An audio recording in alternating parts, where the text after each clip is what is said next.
Hello বন্ধুরা, চলে আসলাম আজকে আরও একটা নতুন ভিডিও নিয়ে। তো আমাদের আরও একটা নতুন ভিডিও মানে তো তোমরা বুঝতেই পেরেছো, তোমাদের জন্য নতুন একটা জবের অ্যাপ্লাই নিয়ে চলে এসেছি। হ্যাঁ বন্ধুরা, তোমরা হয়তো মানে করতেই পেরেছো ভিডিওটা থাম্বনেল দেখে আজকে আমরা কোন কোম্পানি অ্যাড নিয়ে কথা বলবো, অর্থাৎ আজকে কোন কোম্পানি অ্যাডের ডিটেলস বলবো সেটাও হয়তো তোমরা বুঝতেই পেরেছো। তো বেশি কথা না বাড়িয়ে আজকে ভিডিওটা শুরু করে দেবো। তার আগে বলে দিই, যে সমস্ত বন্ধুরা আমার চ্যানেল নতুন তারা আমার চ্যানেলটা সাবস্ক্রাইব করে পাশে থাকা বেল আইকনটা প্রেস করতে ভুলো না। আর আমার ভিডিওটা যদি তোমাদের কাছে ভালো লেগে থাকে তাহলে অবশ্যই লাইক এবং শেয়ার করে দিও। আর এরকম কাজের ভিডিও পেতে গেলে কিন্তু আমার চ্যানেলটা সাবস্ক্রাইব করতেই হবে। ভিডিও স্কিপ না করে প্রথম থেকে শেষ অবধি দেখতে থাকো। তো চলো বন্ধুরা, ভিডিও শুরু করা যাক। Dairy milk factory and company requirement 2025 dairy milk factory and কোম্পানিতে কর্মী নিয়োগ চলছে 2025-এ। তো চলো বন্ধুরা, দেখা যাক যাবে কী কী ডেসক্রিপশন আছে। প্রথমেই দেখা যায় টোটাল ভ্যাকান্সি, অর্থাৎ শূন্যপদ আছে হচ্ছে 155টি, অর্থাৎ 155 জন কিন্তু তোমরা এই কাজের জন্য আবেদন করতে পারবে। তার পরবর্তীতে দেখা যাচ্ছে স্যালারি 14,000 থেকে শুরু করে 17,000 পার মান্থ। বন্ধুরা, তোমরা এখানে প্রতি মাসে বেতন পেয়ে যাবে 14,000 থেকে শুরু করে 17,000 প্রতি মাসে। Gender male and female both can apply. বন্ধুরা, তোমরা এখানে ছেলে মেয়ে উভয় কিন্তু কাজটার জন্য আবেদন করতে পারবে।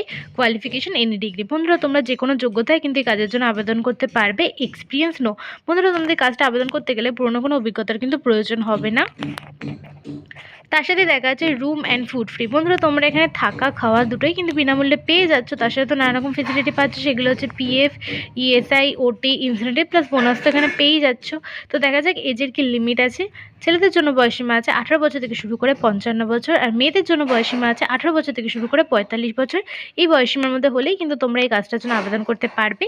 ডিউটি টাইম 8 আওয়ার্স হচ্ছে তোমাদের ওয়ার্ক টাইম, 1 আওয়ার্স হচ্ছে তোমাদের লাঞ্চ ব্রেক, দুটো মিলিয়ে কিন্তু তোমাদের 9 আওয়ার্স। Monthly 4 day of. বন্ধুরা, তোমরা এখানে মাসে 4টে করে ছুটি, অর্থাৎ সপ্তাহে 1টি করে কিন্তু ছুটি পেয়ে যাচ্ছ। তো দেখা যাক জবে কী কী রুলস আছে। ফার্স্টে দেখা যাচ্ছে packing, living, scanning, loading, unloading, supervisor post, billing centre. Billing সেন্টারের জন্য যারা আবেদন করবে তাদের কিন্তু এইচএস পাস হতে হবে এবং তাদের কিন্তু কম্পিউটার জানাটা আবশ্যিক। তো দেখা যাক বন্ধুরা, তোমরা কোন কোন লোকেশানে এই কাজটা অ্যাভেলেবেল পেয়ে যাবে। তোমরা কিন্তু সম্পূর্ণ তোমাদের সুবিধা অনুযায়ী, তোমাদের ইচ্ছে অনুযায়ী কিন্তু তোমরা লোকেশন চুজ করতে পারবে। প্রথমে দেখা যাচ্ছে কলকাতা, সাউথ 24 পরগনাস, নর্থ 24 পরগনাস, ধুলাগড়, ডানকুনি, কল্যাণী, নৈহাটি, টিটাগড়, সোদপুর, আগ্রাপাড়া এবং শ্রীরামপুর। বন্ধুরা, তোমরা এই প্রত্যেকটা জায়গায় কিন্তু এই কাজটা অ্যাভেলেবেল পেয়ে যাচ্ছ। বন্ধুরা, আশা করি তোমরা সম্পূর্ণটা বুঝতে পেরেছো। তোমাদের বুঝতে কোথাও কোনো অসুবিধা হলে আমাকে কমেন্টে জানিও। আরও ডিটেলসে জানতে হলে উপরে থাকা নাম্বারটিতে কল করে আমার সাথে কন্ট্যাক্ট করতে পারো, আমি তোমাদের আরও ডিটেলসে বলে দেবো। ভিডিওটা যদি তোমাদের কাছে ভালো লেগে থাকে তাহলে অবশ্যই লাইক এবং শেয়ার করে দিও। আর এরকম কাজের ভিডিও পেতে গেলে কিন্তু আমার পেজটাকে ফলো করতে হবে, আর যারা ইউটিউব থেকে দেখছে তারা কিন্তু আমার চ্যানেলটা সাবস্ক্রাইব করতে হবে। তো দেখা হচ্ছে আবার পরের ভিডিওতে। ততদিনের জন্য ভালো থেকো, সুস্থ থেকো।